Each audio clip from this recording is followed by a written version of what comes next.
kind of in the midst of the Dave Ramsey program, I was working for a company in Colorado, and ironically, about a month after we financed our first car. So we reached a point where we decided that we were doing some of the stuff that kind of Financial Peace talked about, but we weren't tithing. And so we reached a point where both of us kind of felt led that we needed to start tithing. And I remember sitting down with a friend and telling her that we were going to do that. And she just looked at me and said, I just don't understand how that's going to help you in your finances or how that's going to make things better. And I looked at her and said, I don't know, but talk to me in a year from now and we'll see what happens. And I remember one Sunday when Pastor Carl did the donuts. He brought donuts to church and had taken 2 out, so there was 10 donuts in there. And then he gave them to someone and he was like, okay, you can have 10 donuts. And he goes, wait, can I have one? And the person was like, yeah, sure, go ahead. He said, okay, so thanks. Well, you still left with more donuts than you came with, right? And you'll be fine with 9 donuts. And part of it was the process of, if you can't afford to live off of 90%, you can't afford to live off 100%. And that's where I had been struggling for a while. And so we committed to finally tithing. One of the other managers I was working with came up to me and he goes, hey, do you like outdoor stuff? And I was like, well, yeah, I'm a Boy Scout from Colorado. Of course I like outdoor stuff. And he's like, well, have you ever heard of this place called Cabela's? I was like, yeah, of course, I love Cabela's. I'd never thought about working there.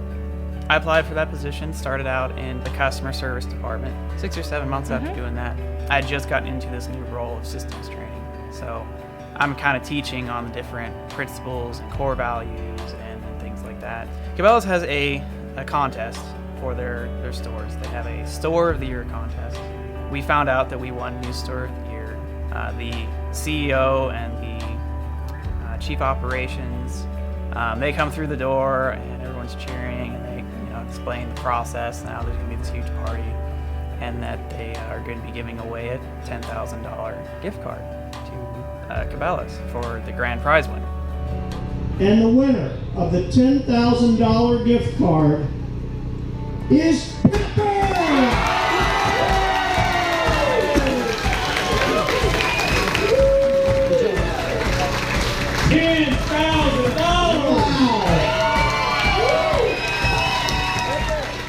When he was on stage and talking about how he was going to donate a bunch of this, afterwards came up to him and said, hey, since you're going to be donating stuff, we'll help you get the best price you can get on all these items so that your money can go further.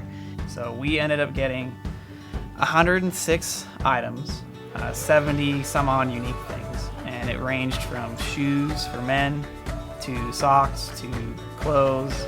The grand total of that in full retail value was over $4,000. And the day that we went to the Trinity Outreach Center to drop all the shoes, everything off, we were talking to the lady who was in charge of the Trinity Outreach Center, and they had just served a ton of families that morning and told us that they had one guy come in looking for shoes and they didn't have any shoes. And we came in that afternoon with 13 brand new pairs of shoes for all of the guys. I can't tell you that we've got all our money saved up and we're paying cash for a house. We're still in an apartment, we're still saving money, we're still paying off debt, but we're getting there, and God is blessing us along the way in other ways. Looking at our lives now versus our lives a year and a half or 2 years ago, it's a 360-degree change. And it's just wow, I would never have guessed this is where my life would be right now.